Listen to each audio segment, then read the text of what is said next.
morning, student. Today we are starting the chapter number 6, thermodynamics, and it is the last chapter for half-yearly syllabus. तो इसमें जैसे कि आज हमारा chapter शुरू हुआ है, चैप्टर नंबर 6 थर्मोडायनामिक्स, और इससे पहले हमने गैस स्टेट और रिडॉक्स रिएक्शन के बारे में डिस्कस कर लिया है। आज हम डिस्कस करते हैं थर्मोडायनामिक्स के चैप्टर को, जो थोड़ा सा अगर देखा जाए टिपिकल चैप्टर माना जाता है। लेकिन स्टूडेंट इसके जो टर्म्स हैं, कॉन्सेप्ट हैं, अगर उन्हें हम समझ जाएंगे तो फिर हमारे लिए चैप्टर कोई टिपिकल नहीं है। तो इसमें बात जब आती है थर्मोडायनामिक्स, और थर्मो मतलब होता है टेम्परेचर, और डायनामिक्स का मतलब होता है मूवमेंट।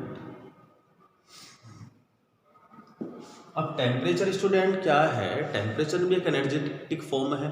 टेम्परेचर एक एनर्जी की अपनी फॉर्म है। तो वो जो एनर्जी हमारी किस तरह से मूवमेंट कर रही है in the any reaction, movement of या exchange of energy between the reactions and between the reactants, this is known as thermodynamics.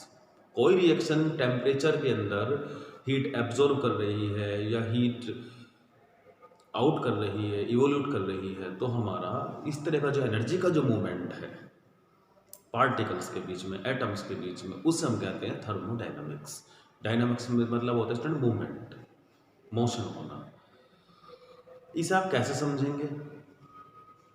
अब मान लीजिए हमने क्या काम करा स्टूडेंट कि एक आयरन का पीस लिया और उसे डंप कर दिया मॉइस्चर वाले एरिया में, तो वहाँ उसे वाटर वेपर मिली और सर्वाइवल कंडीशन मिली, तो उसके ऊपर रस्ट आना शुरू हो गया। तो पार्टिकल आपस में क्लोज आए हैं, तो वहाँ पर क्या बना? एक केमिकल बना। इनके उनके बीच में कौन सी एनर्जी है स्टूडेंट? Chemical energy.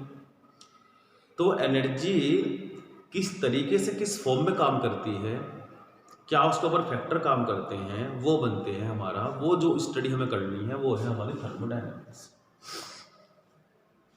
सबसे पहले स्टूडेंट इसके अंदर आता है सिस्टम एंड सराउंडिंग। क्या आता है? System and surrounding. बहुत आसान है, दोनों चीजों को समझेंगे, सिस्टम सराउंडिंग्स। और अगर इन दोनों को हम जोड़े तो हमारा बन जाता है यूनिवर्स। अब हमें इन्हीं बातों को देखना है। तो system is the part of the universe which can be calculating the observations, which can observe the any condition।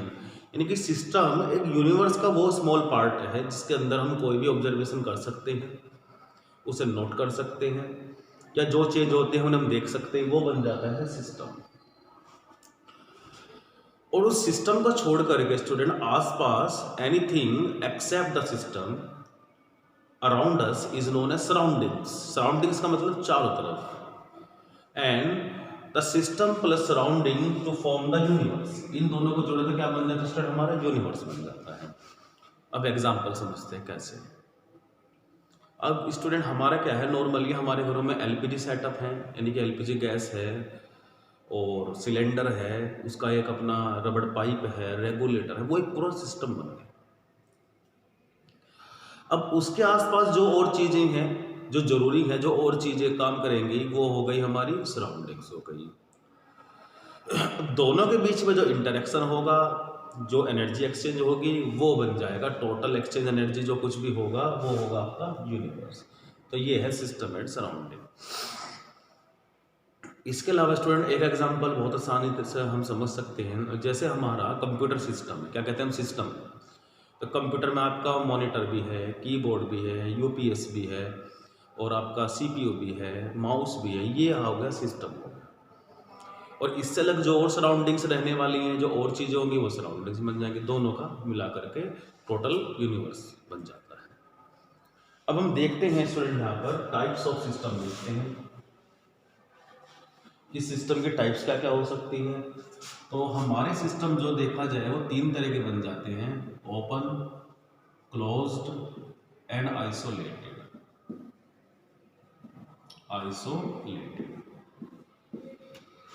अब इसमें ओपन सिस्टम, क्लोज सिस्टम और आइसोलेटेड सिस्टम, ये क्या चीजें हैं? अब इसमें बात किसकी कर रहे हैं? एनर्जी और मैटर की। ओपन सिस्टम एक ऐसा सिस्टम है the exchange the matter and energy between each other according to system and surrounding is known as open system.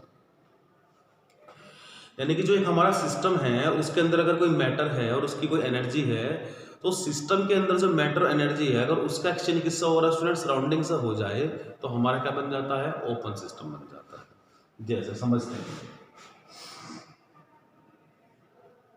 अब हमने इस तरह का कंटेनर ले लिया और इसमें हमने थोड़ा सा वाटर फिल कर दिया, तो कंटेनर है, वाटर है, ये एक सिस्टम बन गया। और आप जानते हैं वाटर क्या अमाउंट है, तो अमाउंट हो गया, मैटर आ चुका है। अब हमने स्टूडेंट क्या करा, इसे हीट करा। क्या करा हमने, इसे हीट करा। हीट करने में कॉमन सी बात है कि जो वाटर हीट होगा, हीट होने के बाद क्या बनेगी, वेपर, और वेपर कहाँ जाएंगे, बाहर।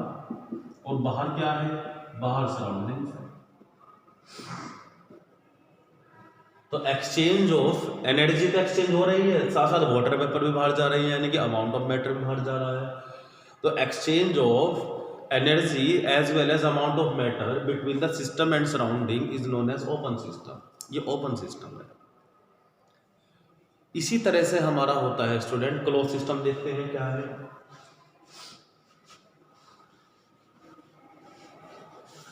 क्लोज सिस्टम क्या होने वाले हैं, तो स्टूडेंट क्लोज सिस्टम वो होंगे जो बंद हो जाएंगे। अगर यही फिनोमेना हम किसी बंद कंटेनर में कर दें, अगर यही फिनोमेना हम किसी बंद कंटेनर में करें, वाटर ले लिया हमने,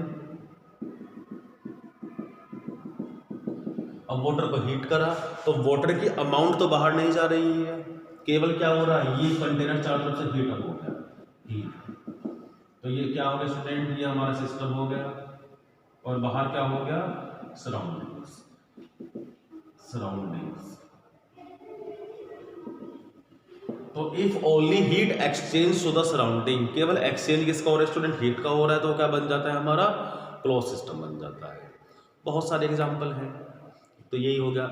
इसके अलावा प्रेशर कुकर, प्रेशर कुकर को हम देखें, उसके अंदर जो हमने मटेरियल लिया है, जो अमाउंट ली है, वो बाहर नहीं आ रही है, केवल चार तरफ से क्या हो रहा है, हीट हो रहा है, और ऊपर से आपने इसे बंद कर दिया है। तो किसका एग्जाम्पल हो गया student, pressure cooker, close system का। Pressure cooker is an example of close system. अब हम बात करते हैं स्टूडेंट इसके बाद एक ऐसा सिस्टम जिसका नाम है आइसोलेटेड सिस्टम, और एक नाम और भी है एडियाबैटिक सिस्टम। आइसोलेटेड और एडियाबैटिक सिस्टम। अब आइसोलेटेड सिस्टम कैसा है, हमें इसे समझना है student. Isolate means no exchange of energy and matter between the system and surrounding, यानी कि एक ऐसा सिस्टम और जिसके अंदर हमने भी कोई सब्सटेंस ले लिया, तो उसके मास और एनर्जी में कोई एक्सचेंज ना हो। खास तौर से अभी तक जो हमने सिस्टम पढ़े हैं ओपन और क्लोज में एनर्जी एक्सचेंज हो रहा है, लेकिन अगर ऐसा सिस्टम बना दिया जाए कि एनर्जी एक्सचेंज ना हो, तो हमारा बन जाएगा आइसोलेटेड सिस्टम। अब कोई एग्जाम्पल हम सोच सकते हैं, इसका एक एग्जाम्पल है, बेस्ट एग्जाम्पल माना जाता है स्टूडेंट थर्मोफ्लास्क। अब आपने थर्मोफ्लास्क ले लिया और उसे बंद कर दिया, ये एक इंसुलेटर की तरह काम करता है, इसकी वॉल। आपने इसके अंदर हॉट वाटर फिल करा या टी फिल कर दिया, तो जब आपने हॉट वाटर फिल करा, अब ना तो इसकी मैटर बाहर जा रहा है, ना इसकी हीट बाहर जा रही है, अंदर ही अंदर है, और ना बाहर सराउंडिंग से हीट इसके अंदर आ रही है। तो no exchange of energy between the system and surrounding is known as isolated. क्या बन गया ये, आइसोलेटेड। पर स्टूडेंट यहाँ पर एक बात है सोचने वाली, वो ये है कि ये आइसोलेटेड सिस्टम कुछ टाइम के लिए ही रह सकता है, अगर हम बार बार इसे ओपनिंग कर देंगे या क्लोजिंग करेंगे, बार बार ओपन करेंगे, तो बाहर की एनर्जी अंदर आ जाएगी। तो कुछ घंटों के लिए 8 घंटे हो सकते हैं, 10 घंटे, 12 घंटे, 24 घंटे, ये आइसोलेटेड सिस्टम की तरह काम करेगा। लेकिन जैसे एनर्जी एक्सचेंज हो जाएगी, फिर ये आइसोलेटेड सिस्टम ना होकर के आपका क्लोज सिस्टम की तरह काम करना शुरू कर देगा। तो ये बनता है स्टूडेंट हमारा आइसोलेटेड सिस्टम। अब इसके बाद बात करते हैं स्टूडेंट, इस चैप्टर में आते हैं स्टेट फंक्शन। तो स्टेट फंक्शन क्या है स्टूडेंट, ये हमें समझना जरूरी है। स्टेट फंक्शन है जैसे कि प्रेशर, वॉल्यूम, टेम्परेचर, डेंसिटी, यानी कि ऐसे फंक्शन जो सिस्टम और सराउंडिंग पर काम करते हैं, उनको इम्पैक्ट डाल सकते हो, उनमें चेंज कर सकते हो। तो वो किस में आते हैं आपके स्टेट फंक्शन। मेजर तो वही पैरामीटर हैं जो गैस के हैं, pressure, volume, temperature, density, number of moles. इन्हें हम वेरिएबल भी कहते हैं। क्या कहते हैं स्टूडेंट? इन्हें हम वेरिएबल, क्योंकि जैसे इन्हें हम कुछ चेंज करेंगे तो सिस्टम और सराउंडिंग्स में भी आपस में चेंज होना शुरू हो जाएगा। Pressure, volume, temperature, density, mass, number of moles, ETC are also known as state function and variable. और ये किसी भी सिस्टम को बनाने के लिए स्टूडेंट क्या है? जरूरी है। तो स्टूडेंट आज की वीडियो में इतना ही समझते हैं। नेक्स्ट वीडियो में हम सब बात करेंगे हीट और वर्क के बारे में और थर्मोडायनामिक्स के फर्स्ट लॉ के बारे में। Okay students.